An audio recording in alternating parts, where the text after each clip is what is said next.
thought this would be a lovely card to show you, just a little bit something different, where we can use the circle die that's included in the box to kind of create a point of difference on the card. I just hadn't seen many cards like this before, and I thought it was really that little bit different, okay? So what we're going to use in your box then is we're going to get out that set of dies. So I'll get out the dies, and while I'm in, I'll get out the stamps, because we're going to be using those in a little while as well, ready to go. Now I've got the base card ready, and we'll probably come to the card in a little while, but what I've done is I've got one of the slightly larger cards this time, cut a couple of mats in layers to draw the eye in, and then I've put my final layer round about the same size as the card. Okay, so this is the same size as the patterned paper underneath. So what we're going to do is we're going to take the circle and we're going to cut it partially off the card. So I find it's good to pop this on. Now you can hold this in place with a little bit of tape if you want, ready for it to go through, but make sure you don't need very much. I'll take half that amount, and we can just hold it in place. You don't want it to be too sticky.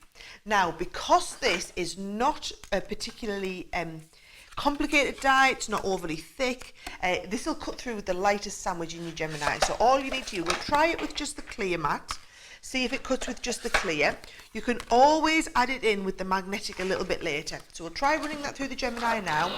This is the way you should always run your Gemini. You should never just add in all the plates to begin with.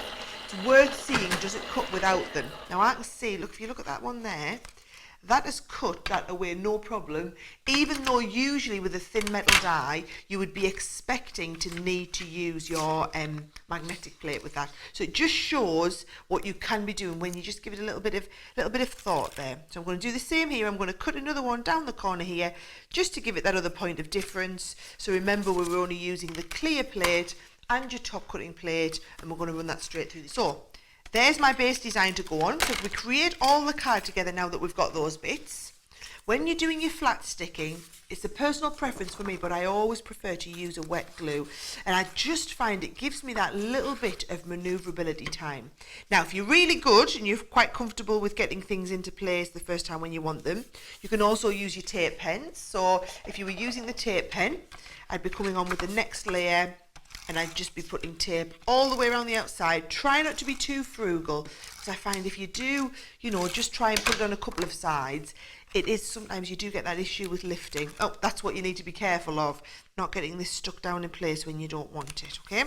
So I can get my next layer down, and I can get my final layer with the pattern paper. And the way we include the paper in the subscription box kits is that we're giving you plenty of paper, but we give you it in the largest size that we can fit into the box, so that you can easily cut this down. Quite often with your projects you only need tiny little bits of paper. Right, so there's our base, and then what I'm going to do is I'm going to raise this part up so that it gives me a little bit of a 3D element to it. And when you're doing 3D work like that, you want to be using the Collal 3D glue gel. Okay, now with the 3D glue gel like this, you've got a few options.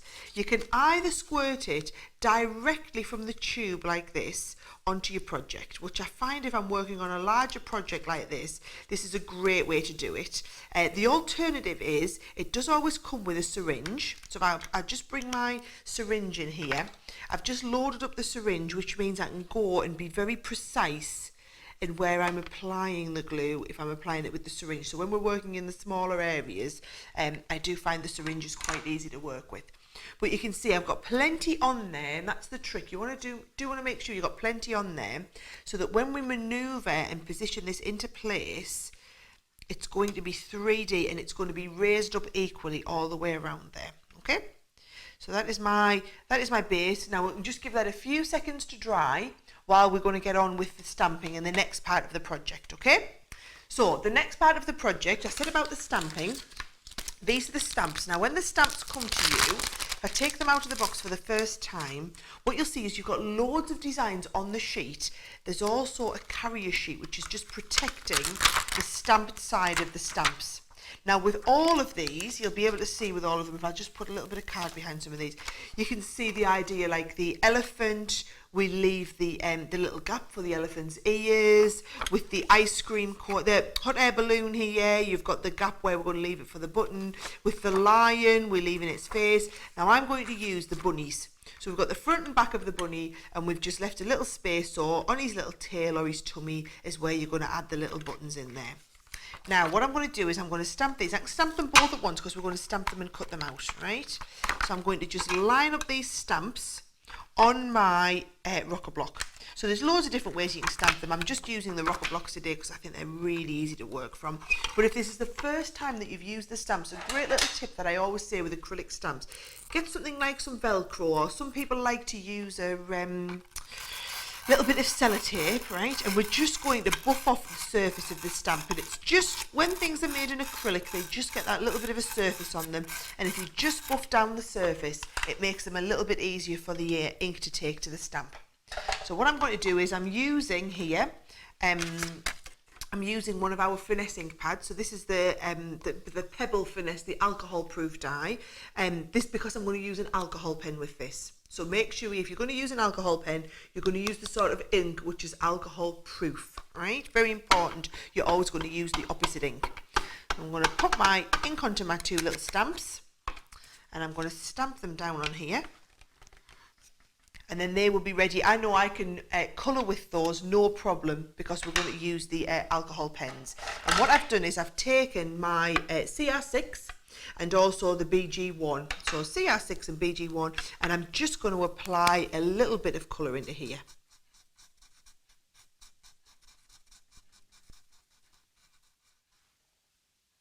And all I'm doing is taking ink just down the left-hand side, just to give a little bit of a hint of colour into there. So we're not taking much on, we're just taking that little bit of a hint of colour down there, just to give a bit of a 3D feel to this. Same down here, I'm going to go around his ear and just bring a little bit down here.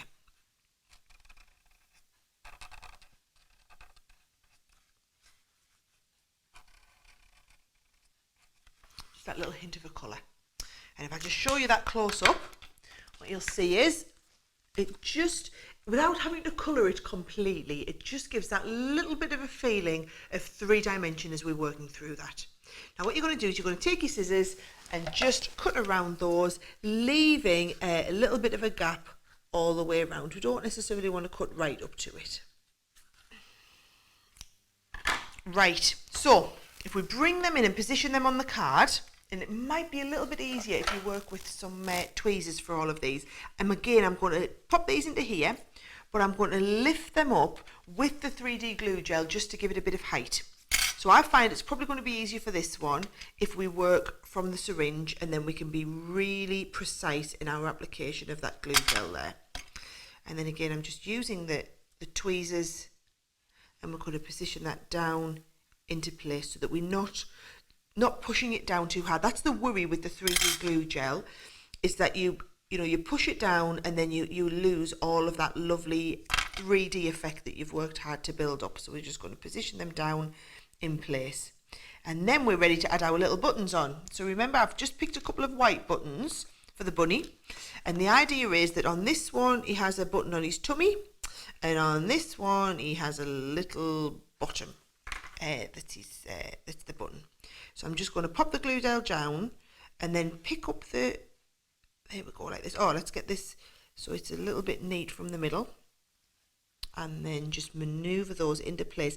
But I think the trick is always that we're maneuvering, we're not pushing down. Okay, same with this one. So I'm going to pick it back up again, and then we're going to just position that in place in the center and maneuver it into place, not pop it down. Okay, and then I'm going to do the same. I'm going to go, I always find 3, 2, 1 works really well with buttons like this, or any type of project. If you're using your little you're using some pearls, some gems, and we're just going to go a large one for the 3, and then we're going to go medium size in a contrasting colour, and then one back to the original colour. And again, we'll just manoeuvre them into place so that all our buttons are facing the same way. So there you've got the card finished off. And what you can do if you just want to add that lovely little finishing touch is we've got little sentiments from that little set. So if I bring in the set again, you can see we've got a happy birthday, some bunny loves you, a little birdie told me to go with the bird designs, loads of different options. I've just done the one here for happy birthday. I'm going to bring in a little bit of that glue gel again and 3D this up too, and we can finish off that card as a lovely birthday card for someone. And there you go, another idea using those lovely cute as a button stamps.